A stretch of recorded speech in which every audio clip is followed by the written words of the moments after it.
Hello, my name is Craig Hamby. I'm the Director of Elementary Education here at Lindbergh Schools, and I'd like to take a few moments to talk to you about standards-based learning. Standards-based learning is our way of accurately measuring where a child is in their learning. It is important for us to know and provide lessons that are on the child's level to make sure we are doing responsive teaching, responsive to the needs of the student, and developing personalized learning when possible.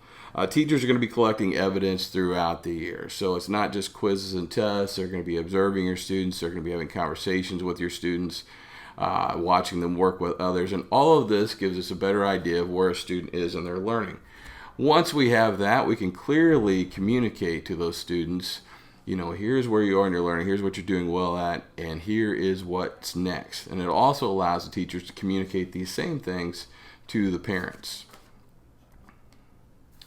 At each grade level, we have determined the essential skills that we believe are paramount or necessary for success in each grade level.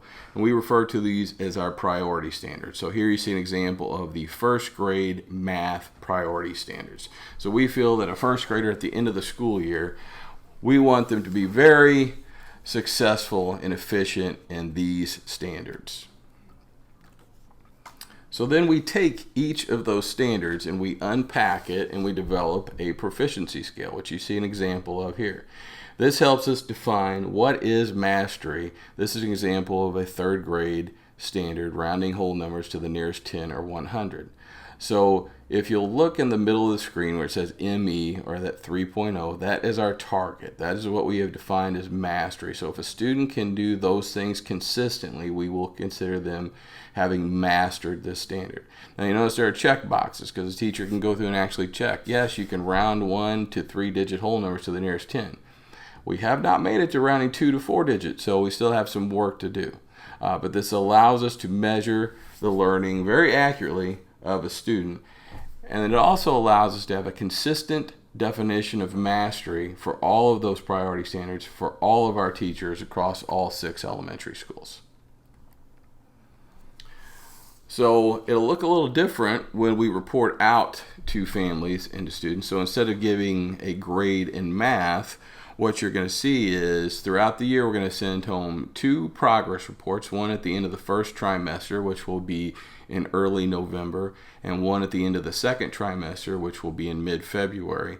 And then at the end of the year we get our final report card. So it's 2 progress reports because we're measuring progress on end-of-year outcomes. So we are looking at our learning over the entire school year and most of these standards. So 2 progress reports and 1 report card. And each subject, instead of getting a grade in math, we are going to measure the learning or the progress of the students and the individual priority standards under our core subjects of math, reading, writing, social studies, and science. So how are we going to communicate this? Well, we're going to communicate in proficiency level. So we're not using A, B, C, or D because we're not averaging grades. We're not collecting points. We don't want students trying to get a certain amount of points. We want them to concentrate on their learning.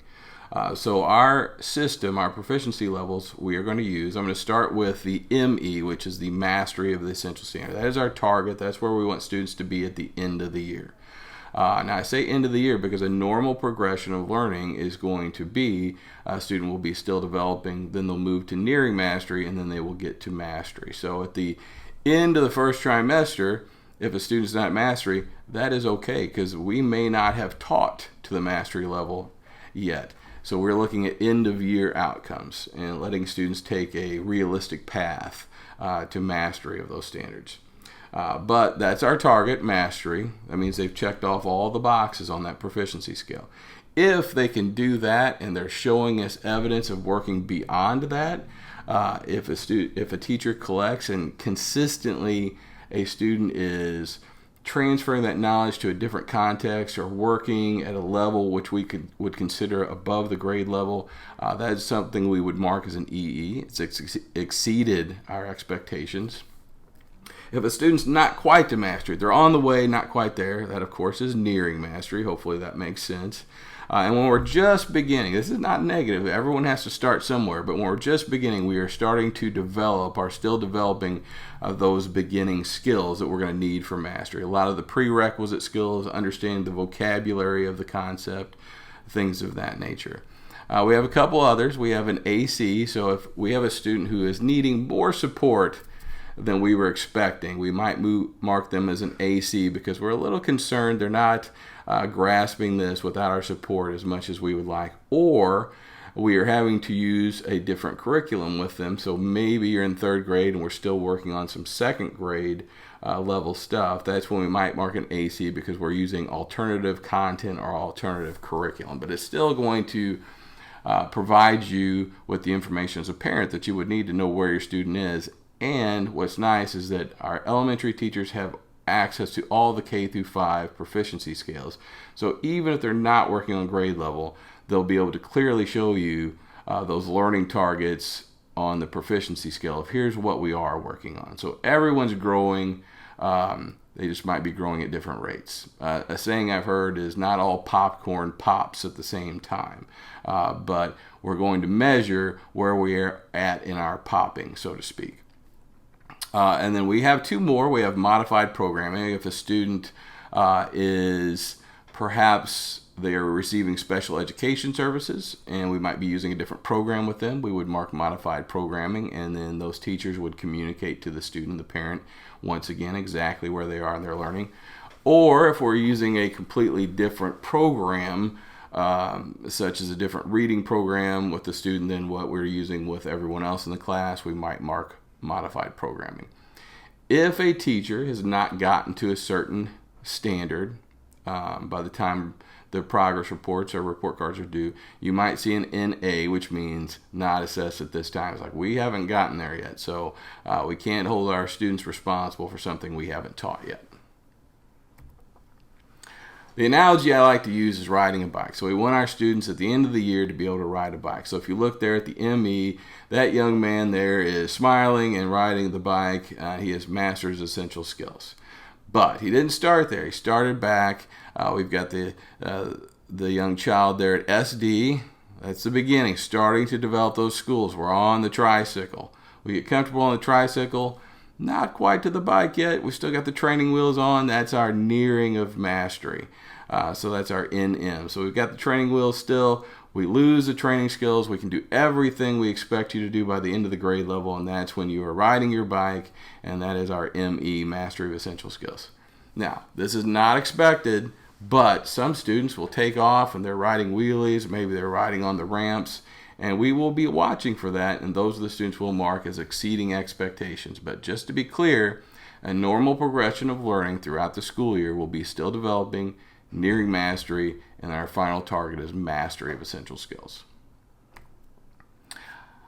Just to give you an example of how these progress reports and report cards are going to look different, a traditional report card might have, you see, in math class, you have a 71%, that's a C.